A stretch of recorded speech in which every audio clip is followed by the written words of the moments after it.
Good morning. I am Amanda Johnson from For Good Cause, and I am here today with Dave Andrews from KJOL Radio, one of our For Good Cause clients. Thanks for meeting with me today, Dave. And can you just introduce yourself and your role at the station, and Sure. what do you love working? What do you love the most about working with your organization?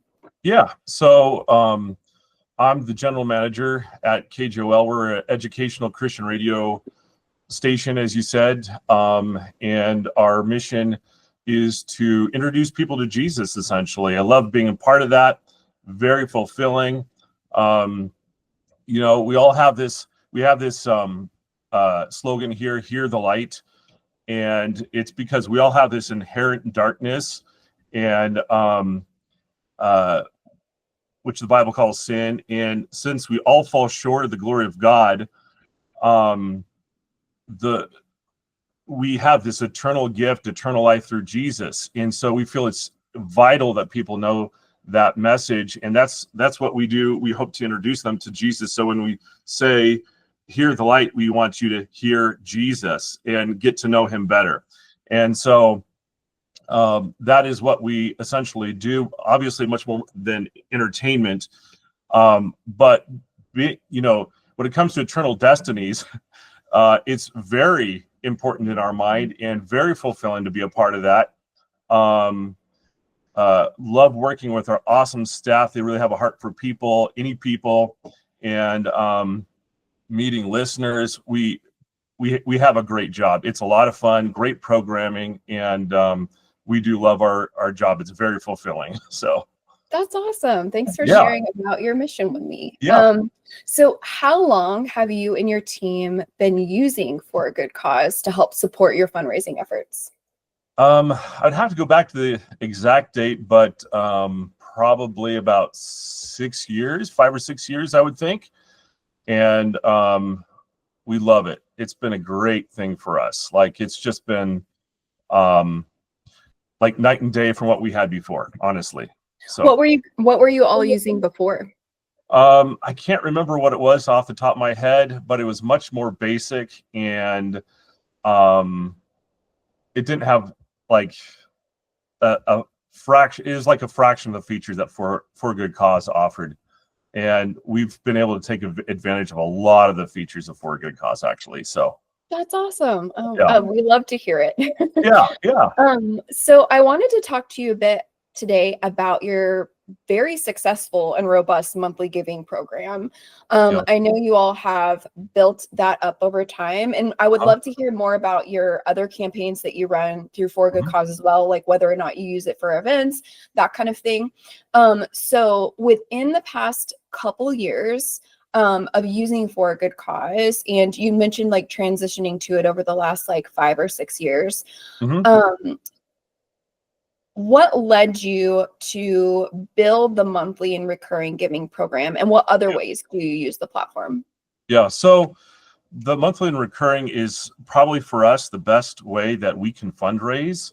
And because we can go on the air and say, we're a listener supported radio station, Christian radio station. If you support our cause, all those things that we were just talking about, the mission of KJOL, hop on our website and, if the Lord leads, make a donation.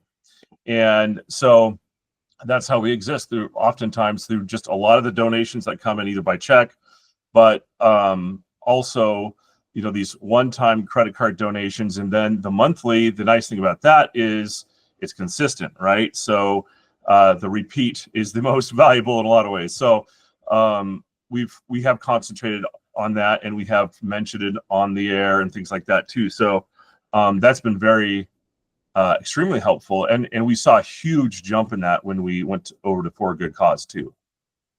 That's awesome.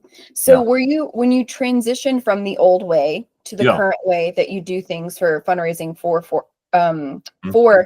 KJOL, were you trying to solve a particular challenge or reach a new goal? Was that why you all switched? Absolutely. We had very basic I don't even know what you call it, software, if you will. I'm not a computer guy, sorry. No, it's okay. But, I'm not a computer guy either, so you're in yeah, good company. yeah. So it was very like our donation abilities online were extremely limited, and even though like it was very secure and everything, it didn't have that perception, right? So just the fact that For Good Cause looked very professional and offered a lot of features, and it was very easy for donors to use and figure out. And we have a lot of older people, we have lots of different ages that are listening and stuff and supporting us. So we also wanted to think about those who are maybe not quite as good online. And the appearance of For Good Cause was important to us as well. But then obviously the functionality where,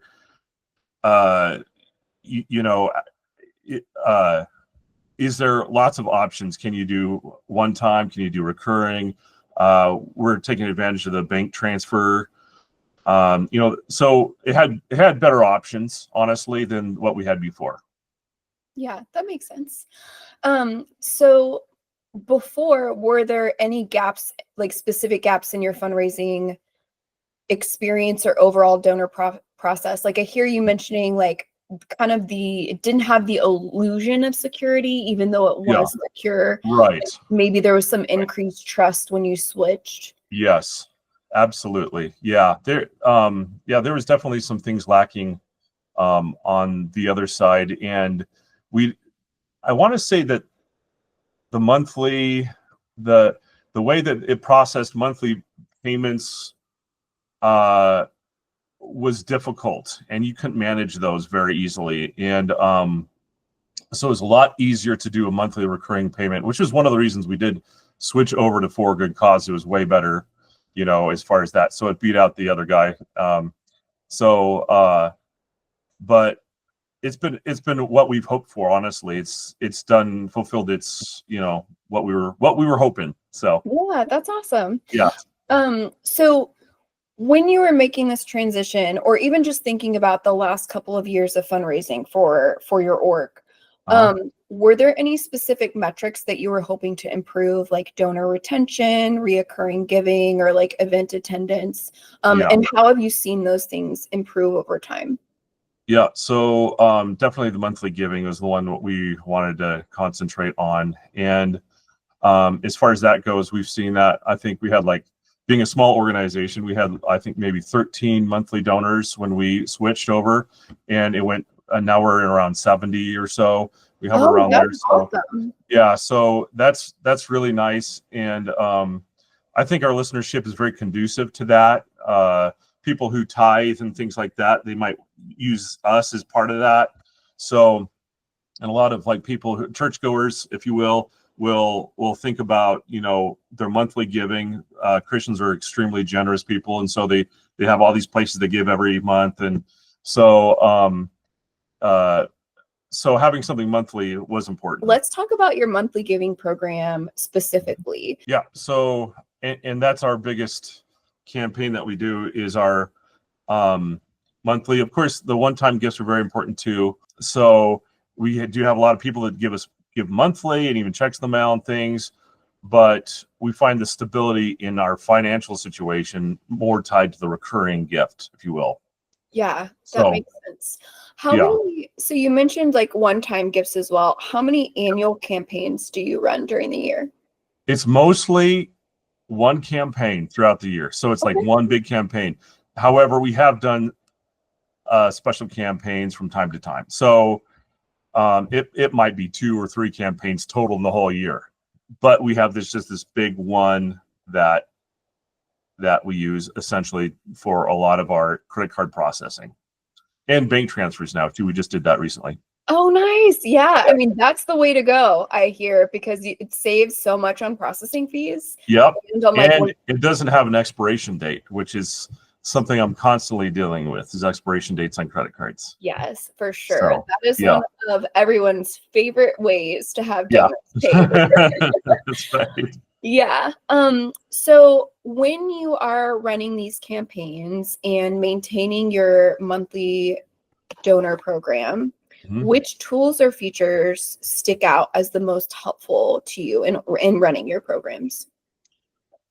Well, I'll tell you, well, from the behind the scenes, I get great um, service, if you will, from folks like Ronald, who are like, when I come up with a suggestion, it's like, this is how you do that. Or if I don't know how to do it, or that's a great idea, let me put it on the list, Mhm. So, and I have seen some changes from my suggestions as well. So just like the behind the scenes, like just the service that I get from For a Good Cause is like way worth it.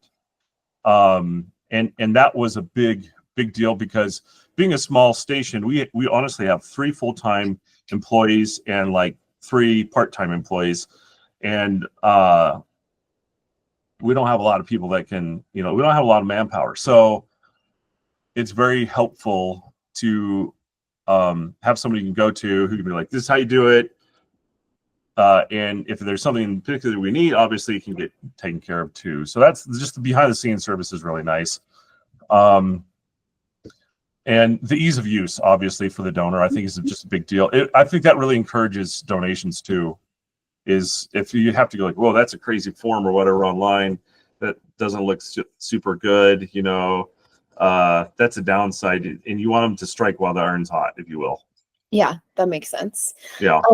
And that is something that I often hear in these conversations with our clients, how easy it is to use on the back end, like for Yeah. your team. Like anyone can just like jump in, but also Yeah. how easy it is for the donors. Right.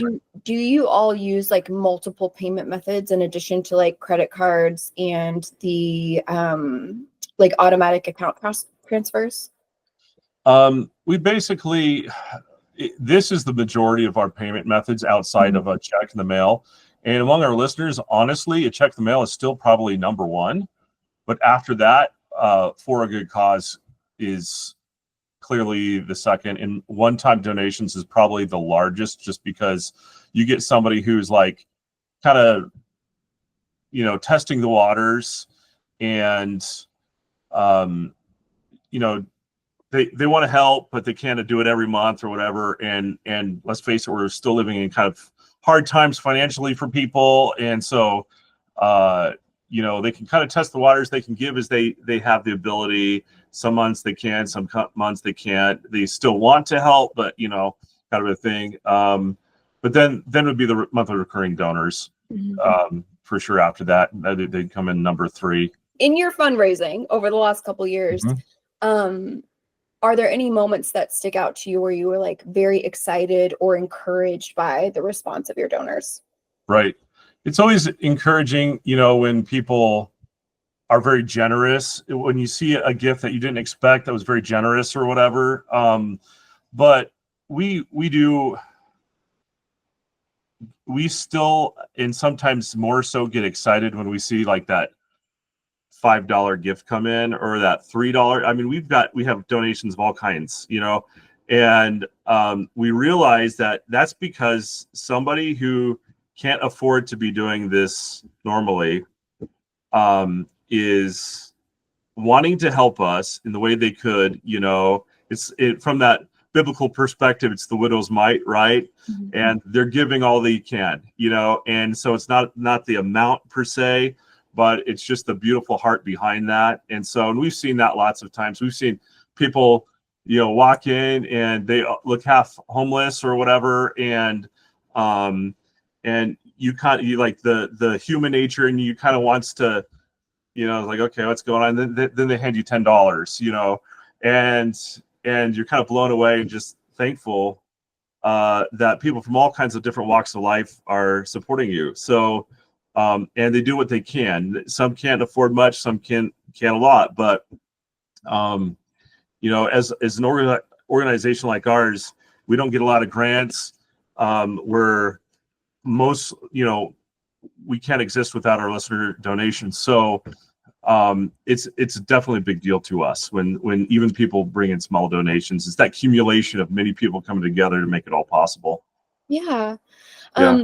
When you transitioned to the new fundraising platform with For a Good Cause, and started really growing your monthly recurring giving, was there a moment where you thought like this is working? Like, was it Oh surprising yeah. or like what Yeah. was that moment like for you? Probably like 2 weeks in from when we went live on the air with it, we got it up and running, and then people were definitely taking advantage of it. And and I was going like, wow, this is robust. And probably within a month, we had done 4 times of what we were getting before as far as that goes. We saw like immediately we saw the change, if you will, and people were I think the ease of use and the features for them, I think they were more conducive to giving because of that. So Yeah, that makes sense. That's really exciting to hear. Yeah, it was a big difference for sure. So yeah, and how did that kind of compare with like the fundraising of the past? Yeah, so did it increase our income? I can't say it did dramatically, because I think what it did was it offered a just another option for our listeners. So a lot of those people that are sending checks once a month, they're like, oh, now I can do this, like just sign up for a monthly recurring donation, right? And so I don't have to write the checks every month. It's easier. It probably did help in some ways, because there are people who don't want to write a check anymore, and frankly, I'm one of those, and so it probably has increased some stability in our income, if that makes sense. Yeah. And then when thinking about talking to other small nonprofit teams like your own who want to grow their fundraising efforts or recurring giving over time, what advice do you have to them, like for them? I like the KISS principle, keep it simple, and clean and professional, and offers many different methods. We actually just went on the bank transfer. We just took up the bank transfer option, and we didn't have that for a number of years, simply just because we didn't have a lot of people asking about it. And we started having a couple of people asking about it, and so I did a little research on it, and it was very easy to sign up, and there's a lot of pluses, so we did that. And that day I had somebody call me and say, is there a way to do a bank transfer? I said, yep, just go, click our donate button on our website and you can do it right there. So it's already working out as far as that goes. So offers many different options. We have had people call in the past and be like, well, can you do this? And we'll be like, no, we don't have that option right now. I said, well, then I'm not going to donate, or whatever. And we have lost donations in the past because of not having that. So I think having a lot of as many different ways that they can give, reminding people bill pay exists, for the checks, the for a good cause, the credit cards, debit cards, and have it as many places as you can. Our donation button is up on our KJOL app. We have an app as well on Apple and Google Play, and so putting as many places as you can and getting it out. Don't be afraid to ask too. That's the thing, is it's always hard to ask for help, and that's just like human nature. And something I've learned over the years is that if you don't ask, they're not going to do it. So, or they not like you need, right? So don't be afraid to share your need. And so that's some advice as far as that goes. Yeah, that's really good advice. Yeah. For all of us, Yeah. Right. Yeah.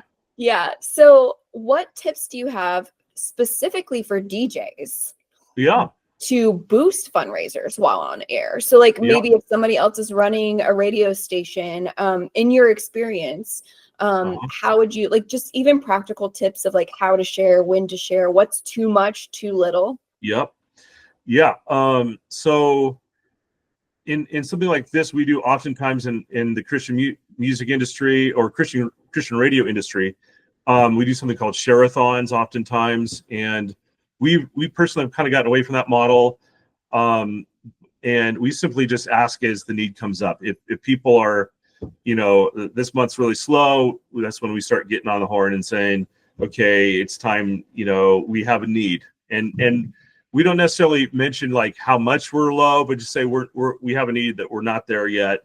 And so that's, I think, just not being afraid to get on the air and doing that. Now, when it comes to share-a-thons, we've spent like almost all of our existence doing those, which we just recently kind of got away from them. But so for other Christian radio stations out there, I definitely think that, you can't mention that enough. Like mention that donate button in our case, or whatever, wherever you have your campaign.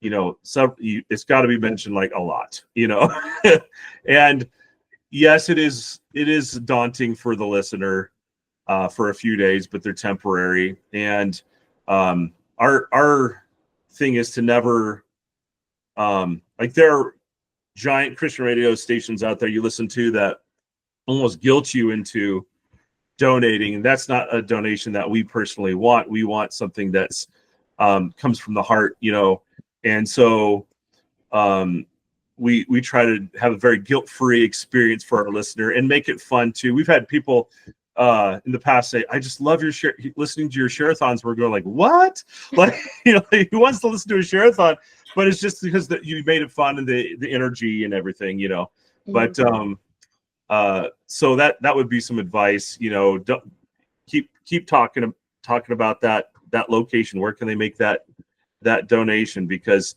you have a few short days to do a lot of fundraising in on the share.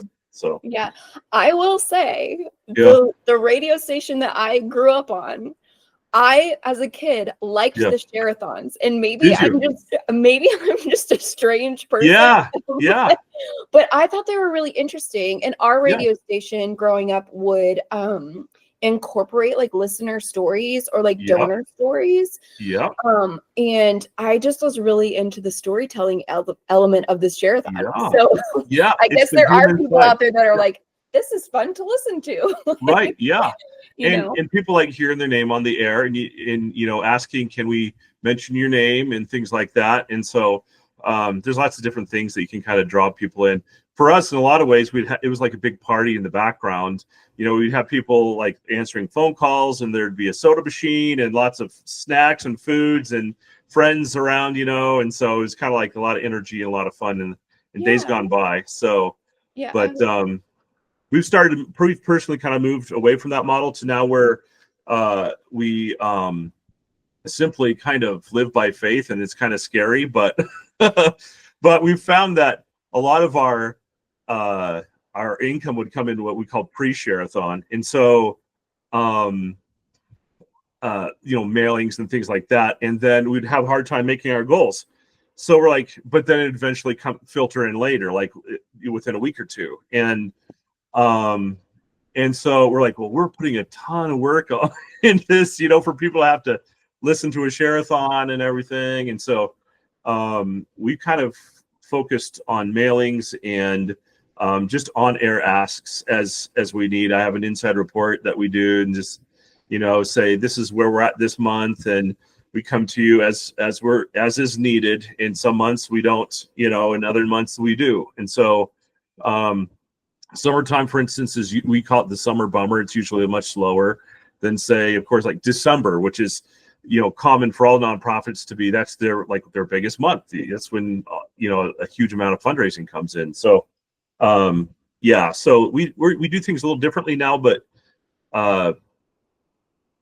after seeing a couple other stations do the same, we kind of got some courage and took the step, and it's more of a day-to-day fundraising thing, less in your face, just a reminder from time to time kind of thing. That makes sense.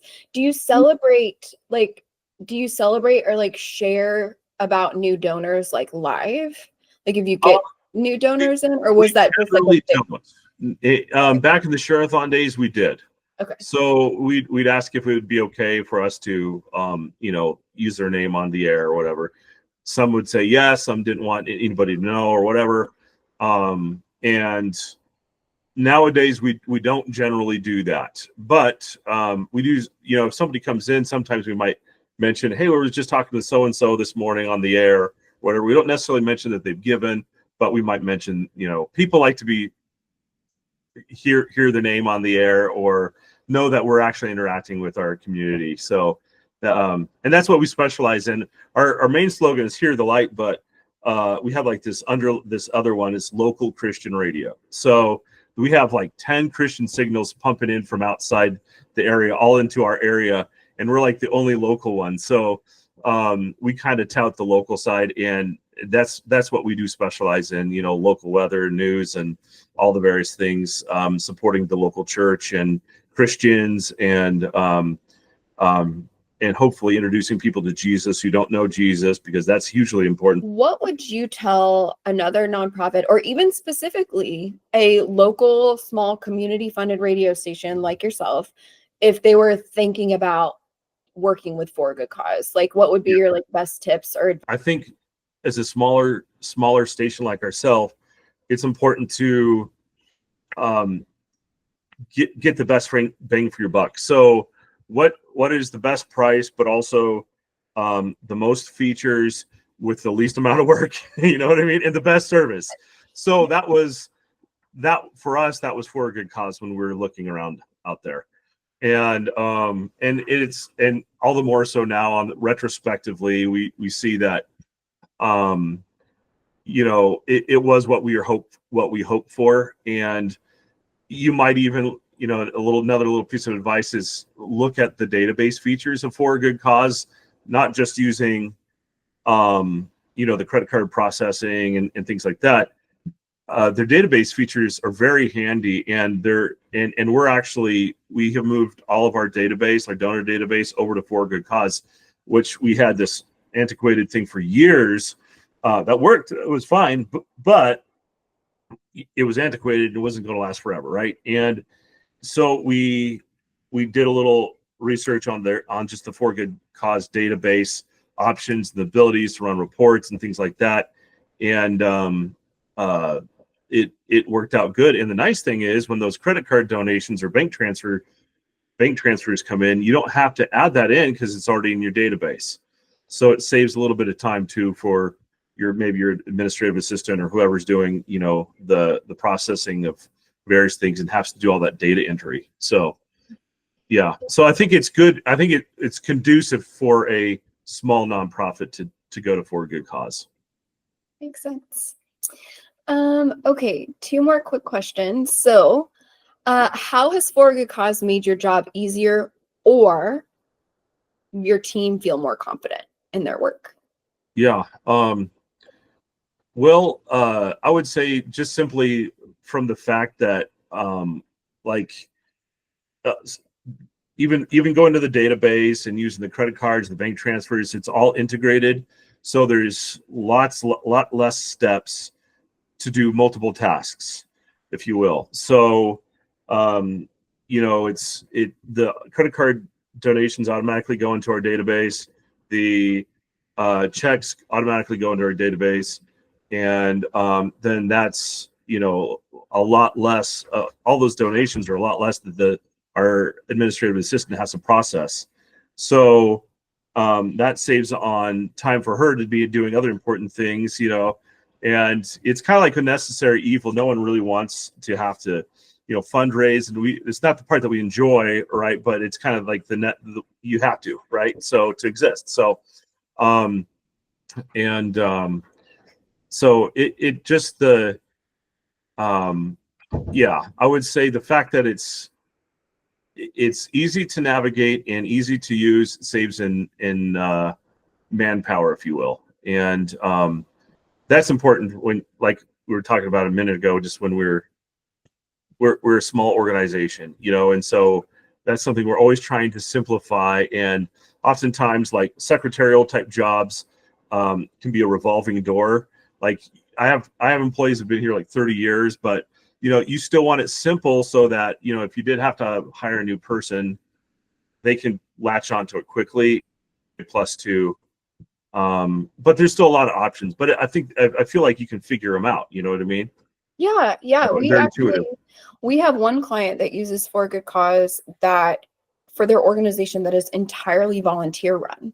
Yeah. And something that he said to me was like, it makes it so easy because anyone can step in and step out and like learn the software easily, which is a huge benefit you know, if you're like want to make it easy for all your team members or hire a new team member, and you know, doesn't require a whole lot of training, which is great. And that was another really big driver for us to switch over to For a Good Cause. Is we were trying to simplify that position a little more for our administrative assistant who does a lot of the processing of the checks that come in and data entry into the database. And we wanted it to be just a little bit easier, and we know we'll get more accuracy, back to that KISS principle, right? And we just get more accuracy, and not that we ever struggled with that, but it's just easier. You know, you have the confidence, right, that it's going to be good. So that was definitely a driver too, to where if somebody, you know, leaves this job and comes back in, or another, we hire a second person in that position or whatever, they can come in, and it's a lot easier to do the training, because that takes time and all that too. So yeah, it's true. So yeah. Okay, last question for you here before we go. Yeah. So how have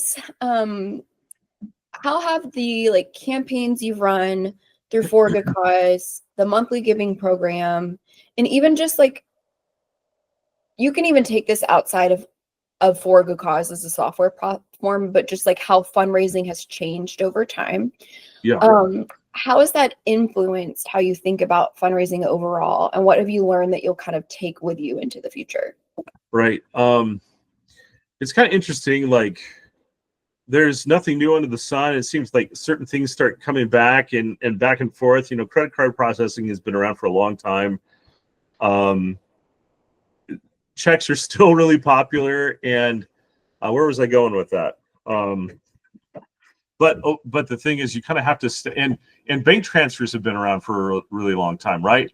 But something we're like, yeah, who's going to want bank transfers anymore? And then all of a sudden we have people who start wanting bank transfers. And so it's kind of like, you just never know how something's going to come back around or whatever, but you also have to keep up with the future. So the multiple areas of giving, the different flavors, if you will, however people like to give, I think that's important, just so that they don't like, well, maybe I'll do it later, maybe I'll write a check later, whatever, you know.